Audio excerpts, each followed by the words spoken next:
আইপ্যাকের নাম জড়িয়ে গেছে হচ্ছে মানি লন্ডারিং এ, অর্থাৎ কয়লা পাচারের টাকা আইপ্যাকের মাধ্যমে সেটাকে চ্যানেলাইজড করা হয়েছে অন্য জায়গায়। এটা অত্যন্ত চিন্তার বিষয়। যখন একটি নির্বাচন কৌশলী সংস্থা যখন এই ধরনের অবৈধ কাজে জড়িয়ে যায়, তখন স্বাভাবিকভাবে নির্বাচনী কৌশলী সংস্থাগুলো আগামী দিনে কিভাবে কাজ করবে, তাদের ভূমিকা কি হবে, এ নিয়ে কিন্তু বড় প্রশ্নচিহ্ন উঠে যায়।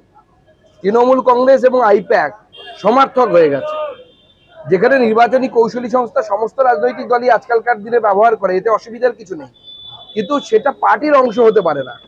কারণ একই কোম্পানি পরস্পর বিরোধী রাজনৈতিক দলকে সাহায্য করে ভিন্ন ভিন্ন রাজ্যে। স্বাভাবিকভাবে আইপ্যাক যখন এবং তৃণমূল এক হয়ে যাচ্ছে, সমার্থক হয়ে যাচ্ছে, তখন এই ধরনের সমস্যা হচ্ছে।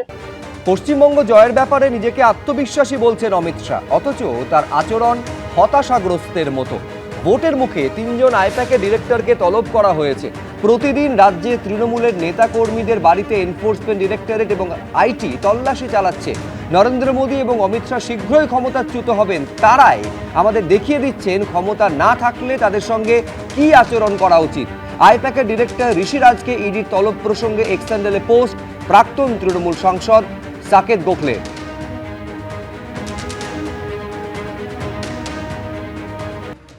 ভোটের সময় গন্ডগোল পাকাতে পারে বলে ৮০০ জন তৃণমূল নেতাকর্মীকে চিহ্নিত করেছে জাতীয় নির্বাচন কমিশন। এই অভিযোগ তুলে হাইকোর্টে মামলা দায়ের।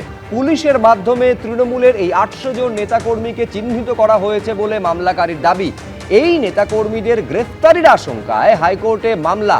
আদালতের হস্তক্ষেপ চেয়ে হাইকোর্টে সওয়াল তৃণমূলের সাংসদ এবং আইনজীবী কল্যাণ বন্দ্যোপাধ্যায়ের। এই নেতাদের তালিকায় রয়েছেন তৃণমূলের সাংসদ, বিধায়ক, কাউন্সিলররা। এমনকি তালিকায় জেলা পরিষদ ও পঞ্চায়েত সমিতির সদস্য সহ বিভিন্ন তৃণমূলের নেতা রয়েছেন বলে মামলাকারীর দাবি।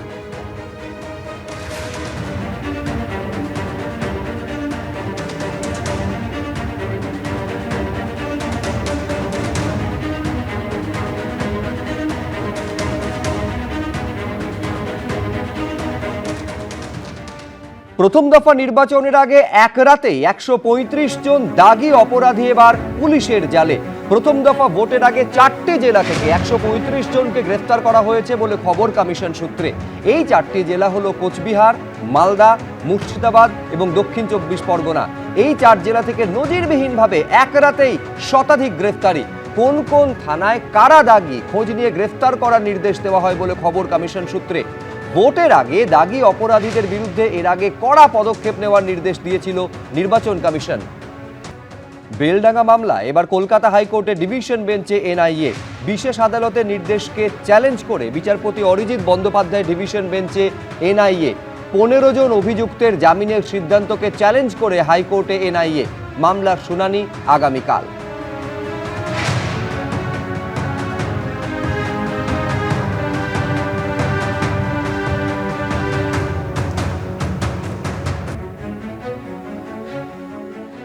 এবিপি আনন্দ, এগিয়ে থাকে, এগিয়ে রাখে।